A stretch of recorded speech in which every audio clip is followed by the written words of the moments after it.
ലബ്ബൈക യാ ഹുസൈൻ, യാ അലി യാ ഹുസൈൻ എന്നീ വിളികൾ ഷിയാക്കളിൽ നിന്നും ഉയരുന്നതിന്റെ പ്രധാന കാരണം അവരുടെ ചില പിഴച്ച വിശ്വാസത്തിന്റെ പേരിലാണ്. അലി റളിയല്ലാഹു അൻഹുവിന് ലഭിക്കേണ്ടിയിരുന്ന നുബുവത്ത് ജിബ്രീൽ അലൈഹിസ്സലാം തെറ്റായി മുഹമ്മദ് മുസ്തഫ സല്ലല്ലാഹു അലൈഹി വസല്ലമക്ക് നൽകിയതാണെന്ന് അവരിൽ ചിലർ വിശ്വസിച്ചു പോരുന്നു. അലി റളിയല്ലാഹു അൻഹു മരിച്ചിട്ടല്ല എന്നും മറിച്ച് അദ്ദേഹം ആകാശത്തേക്ക് ഉയർത്തെഴുന്നേറ്റതാണെന്ന് വിശ്വസിക്കുന്നവരും അവരിലുണ്ട്.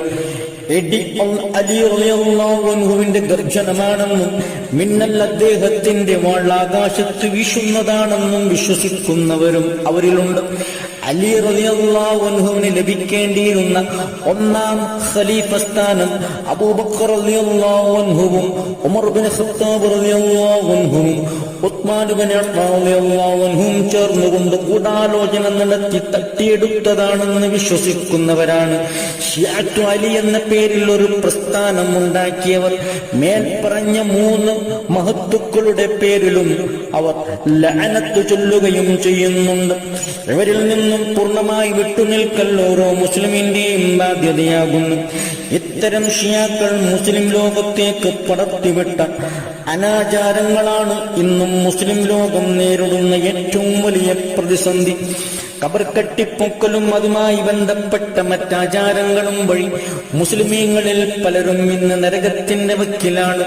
ഇത്തരം ഷീയാചാരങ്ങൾ പറിച്ചറിയാതെ ഒരാൾക്ക് ഒരു നല്ല മുസ്ലിമാകാൻ കഴിയില്ല. ആരാണ് ഇത്തരം യാ ലബ്ബൈക യാ ഹുസൈൻ, യാ അലി യാ ഹുസൈൻ എന്നുള്ള ഈ വിളികൾ?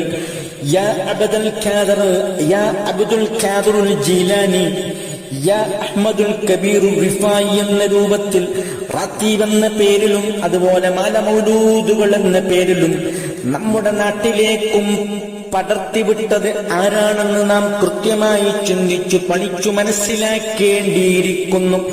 ഇതൊന്നും ഒരിക്കലും അല്ലാഹുവിന്റെ റസൂൽ സല്ലല്ലാഹു അലൈഹി വസല്ലമയുടെ ചെയ്തിയിൽ പെട്ടതേയല്ല, സുന്നത്തിൽ പെട്ടതേയല്ല.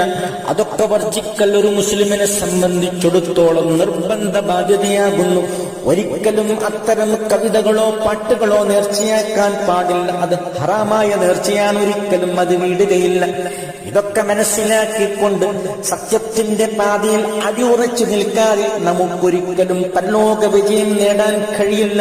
അല്ലാഹു സുബ്ഹാനഹു വ തആല അത്തരം സജ്ജനങ്ങൾ നമ്മെ ഉൾപ്പെടുത്തി അനുഗ്രഹിക്കുമാറാകട്ടെ. അൽഹംദുലില്ലാഹി റബ്ബിൽ ആലമീൻ.